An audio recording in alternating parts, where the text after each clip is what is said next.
Hello प्यारे बच्चों, कैसे हो तुम सब? होपफुली तुम सभी स्वस्थ और मस्त होंगे और इंतजार कर रहे होंगे हमारी आज की नई कहानी का। तो बिना देर करे शुरू करते हैं आज की कहानी।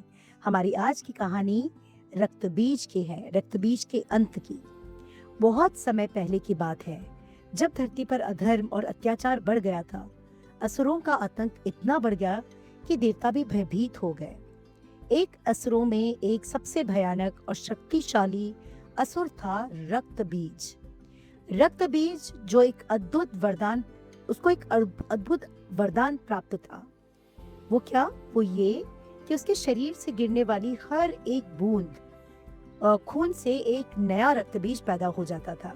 यानी जितना उसे मारने की कोशिश करो, वो उतना ही बढ़ता जाता था। जैसे ही उसके शरीर से खून बहता और वो खून जैसे ही जमीन पर गिरता, उसी के जैसा दिखने वाला, उसी के जैसा बलशाली एक और रक्तबीज बन जाता था, एक बूंद खून से। जब देवता असहाय हो गए, तब उन्होंने माँ देवी दुर्गा को बुलाया और उनकी आराधना की। सभी देवताओं की शक्तियों से एक दिव्य शक्ति प्रकट हुई, माँ दुर्गा। माँ दुर्गा ने अपने साथ कई शक्तियों को उत्पन्न किया, जिनमें सबसे प्रचंड रूप था माँ काली। माँ दुर्गा और असुरों के बीच भयंकर युद्ध शुरू हुआ। एक एक करके सभी असुर मारे गए। लेकिन जब रक्तबीज युद्ध भूमि में आया, तो स्थिति बदल गई। देवताओं ने देखा कि जैसे ही देवी उसे चोट पहुंचाती हैं, उसकी रक्त की बूंदें जमीन पर गिरती हैं और हर बूंद से एक नया रक्तबीज खड़ा हो जाता है। कुछ ही समय में हजारों, लाखों रक्तबीज मैदान में खड़े हो गए। पूरा आकाश, पूरी पृथ्वी उन असुरों से भर गई। देवता घबरा गए, अब क्या होगा? जितना हम लड़ते हैं, ये उतने ही बढ़ते जाते हैं। माँ दुर्गा ने देखा कि यह लड़ाई केवल बल से नहीं जीती जा सकती, बल्कि बुद्धि और रणनीति की जरूरत है। जब माँ दुर्गा ने अपने हाथ बढ़ाए, अपने शस्त्र बढ़ाए और बढ़ते हुए रक्तबीज पर वार किया, तो और ज्यादा खून निकलने से रक्तबीज और बढ़ते ही जा रहे थे।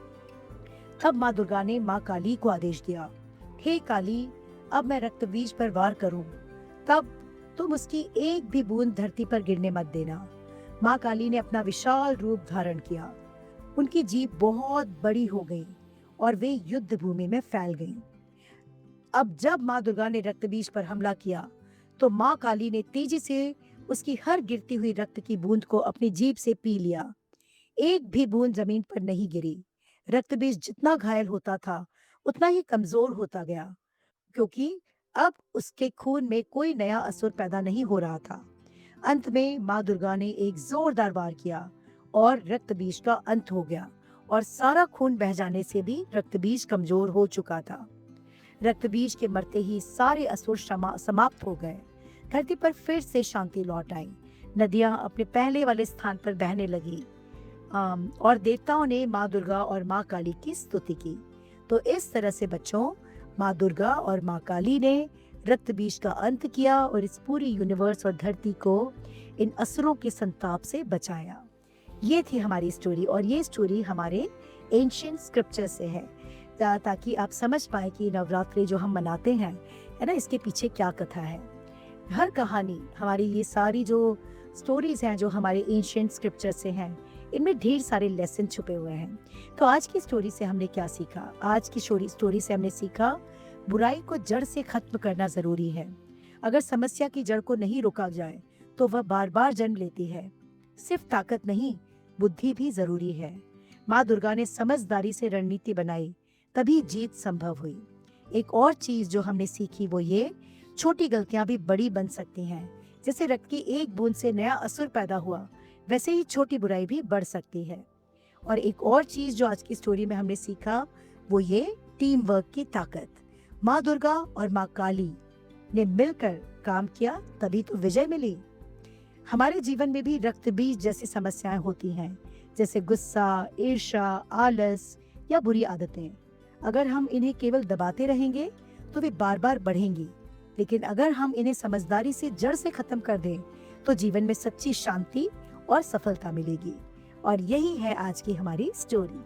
होपफुली ये स्टोरी आपको पसंद आई होगी। इस स्टोरी को अपने friends, relatives, neighbours, cousins, school friends सबके साथ शेयर करना मत भूलना। हमारे चैनल को झटपट सब्सक्राइब कर लेना। कल मिलते हैं फिर से एक नई स्टोरी के साथ। तब तक के लिए ढेर सारी ब्लेसिंग्स के साथ। Take care, bye bye, lots of blessings.